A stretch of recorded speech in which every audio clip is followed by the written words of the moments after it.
Bonjour mon frère, bonjour ma sœur, j'espère que tu vas bien.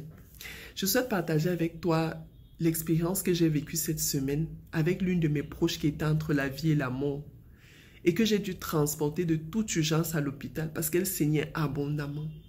Et ce qui m'a le plus marqué, c'est que lorsqu'elle était sur son lit de malade et que le personnel soignant essayait tant bien que mal de stopper son saignement, au lieu que cette proche se lamente, pleure sur son sort, pleure sur sa vie, elle, ce qu'elle faisait, c'était chanter des cantiques.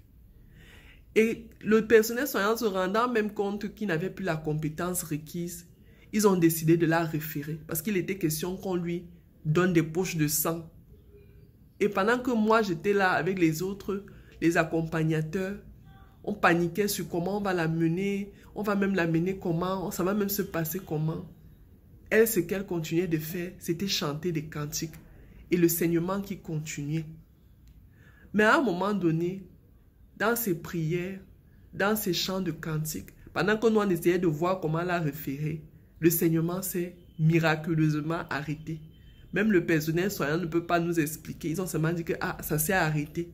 Et on a essayé d'observer parce qu'effectivement, son saignement s'est arrêté. Moi-même qui suis du corps, je suis allée regarder pour voir. J'ai même vérifié sa tension et tout.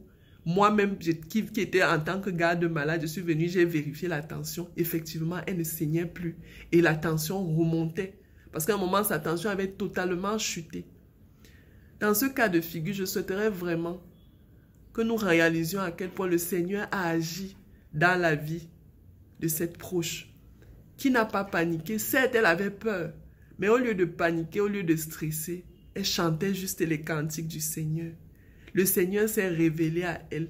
Le Seigneur a agi dans sa vie.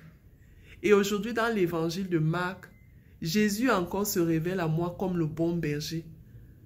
Lorsqu'il est pris de compassion par cette foule qui est comme des brebis sans berger, cette foule qui le suivait partout, cette foule qui avait besoin de lui, il s'est mis à les enseigner longuement. Et moi aussi, ça me permet de comprendre que devant des sollicitudes de ma vie, devant les besoins de ma vie, devant les épreuves et les difficultés que je peux rencontrer dans ma vie, le Seigneur se révèle à moi comme le bon berger. Le Seigneur se révèle à moi comme la personne capable de venir me soulager, de venir me réconforter, de venir me guérir comme il a guéri cette proche. Il vient aujourd'hui. Et comme David le dit dans le psaume 23, « Le Seigneur est mon berger, je ne manquerai de rien. Sur des prés d'herbes fraîches, il me fait reposer. Il me conduit vers les eaux tranquilles et me fait revivre. » Réalisons aujourd'hui que dans toutes nos sollicitudes, dans toutes nos difficultés, lorsqu'un miracle même se présente, que le Seigneur s'est révélé à nous, soyons capables de réaliser cela. Et agissons en conséquence. Ayons confiance en Dieu. Ayons confiance en Jésus. Tournons-nous toujours vers lui, car lui est le véritable berger. Je te souhaite un bon dimanche.